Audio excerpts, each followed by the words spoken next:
तो गाजा का फैसला क्या ईरान करेगा? रईसी के बयान से बहुत सारे संकेत मिल रहे हैं और सवाल यह भी उठ रहा है कि क्या हिजबुल्लाह जब मैदान जंग में उतरने का ऐलान करेगा तब ईरान भी उसके साथ युद्ध में शामिल हो जाएगा? और अगर ऐसा हुआ तो क्या अमेरिका बड़े हमले की तैयारी में है? इजरायल हमास युद्ध के बीच अमेरिकी मीडिया के हवाले से एक बड़ी खबर आ रही है।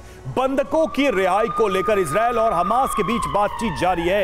यह बड़ी खबर आ रही है इस वक्त मीडिया के हवाले से और इजरायल हमास के बीच बातचीत चल रही है। इजरायल हमास युद्ध से जुड़ी ये अहम खबर हम आपको बता रहे हैं। इजरायल हमास के बीच सीजफायर को लेकर भी चर्चा, बंधकों की रिहाई को लेकर भी बातचीत जारी और इजरायल और हमास के बीच मध्यस्थता में जुटा है कतर। अमेरिकी मीडिया के हवाले से खबर।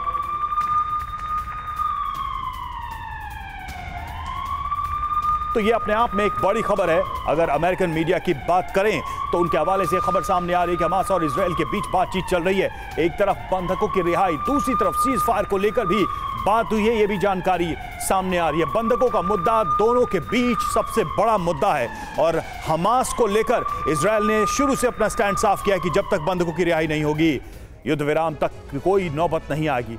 और देखिए गाजा में कैद बंधकों की रिहाई का क्या प्लान तैयार हो रहा है, आपको जल्दी से बताते हैं ग्राफिक्स के माध्यम से बंधकों के बदले सीज फायर का प्लान। जी हां, क्या है प्लान? सबसे पहले यह समझिए, हमास 10 से 20 बंधकों को रिहा करेगा और रिहाई के बदले इजरायल हमले रोक देगा, यानी थोड़ी देर के लिए युद्ध विराम पर जाएगा।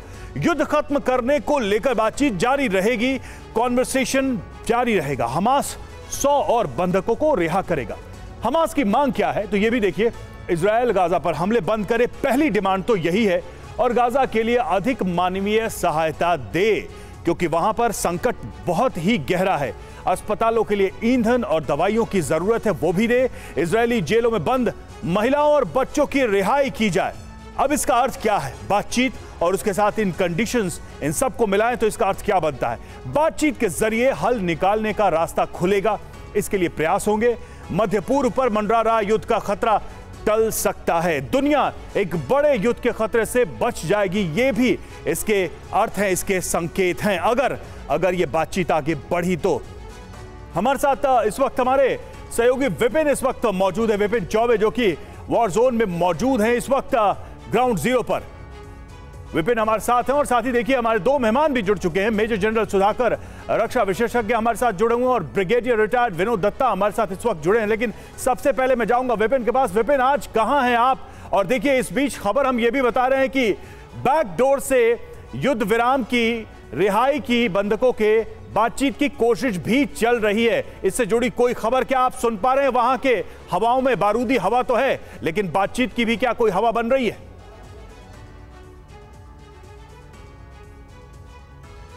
बिल्कुल, देखिए सबसे पहले मैं अपनी मौजूदगी बता दूं कि मैं इस वक्त इजराइल और गाजा बॉर्डर से महज 500 मीटर की दूरी पर हूं और यहां जिस तरह का कहर बरपाया है इजरायली डिफेंस फोर्स ने, वो मैं अपनी आंखों से देख सकता हूं। दूसरी बड़ी बात देखिए, लगातार बंधकों की रिहाई की कोशिश दो तरफा चल रही है। एक तरफ बातचीत की कोशिश जिसमें कतर मध्यस्थता कर रहा है और दूसरी तरफ इजराइल फोर्सेस का ऑपरेशन। देखिए, मोसाद के चीफ पिछले 20 दिनों में 2 बार कतर का दौरा कर चुके हैं। पिछले 2 दिन पहले जो दौरा हुआ है उसमें CIA के चीफ उनके साथ थे और इससे पहले अमेरिकी मिनिस्टर एंटनी ब्लिंकन भी दौरा कर चुके हैं, क्योंकि सवाल सिर्फ इजरायली बंधकों का नहीं है। रशिया भी है, थाईलैंड भी है, अमेरिका भी है, बहुत सारे ऐसे देशों के बंधक हैं जो इस वक्त हमास के कब्जे में हैं। कतर ही वो देश है जो इसमें मध्यस्थता कर सकता है, क्योंकि हमास का जो प्रमुख है वो कतर में शरण लिए हुए, वहीं से वो हेडक्वार्टर अपना बनाकर हमास को ऑपरेट करता है। कोशिश तो हो रही है, लेकिन क्या संभावना बनेगी? क्योंकि इससे पहले कतर ने जब कोशिश की है, 2-2, 1-1 करके बंधकों को छोड़ा गया है, लेकिन इस बार 15 से 20 बंधकों को छोड़ने की बात कही जा रही है और उसी को लेकर नेगोशिएशन चल रहा है। लेकिन नेगोशिएशन टेबल पर क्या तय होगा ये अब तक तय नहीं है। कोशिशें जारी हैं अमेरिका की तरफ से, कतर की तरफ से, इजराइल की तरफ से, और तो और हमास भी इसमें इंटरेस्टेड नजर आ रहा है, क्योंकि वो कुछ घंटों के लिए ही सही बिल्कुल देखना होगा इन कोशिशों का कब तक कोई नतीजा विपिन निकलता है, क्योंकि हालात तो वाकई हर दिन के साथ खराब होते जा रहे हैं।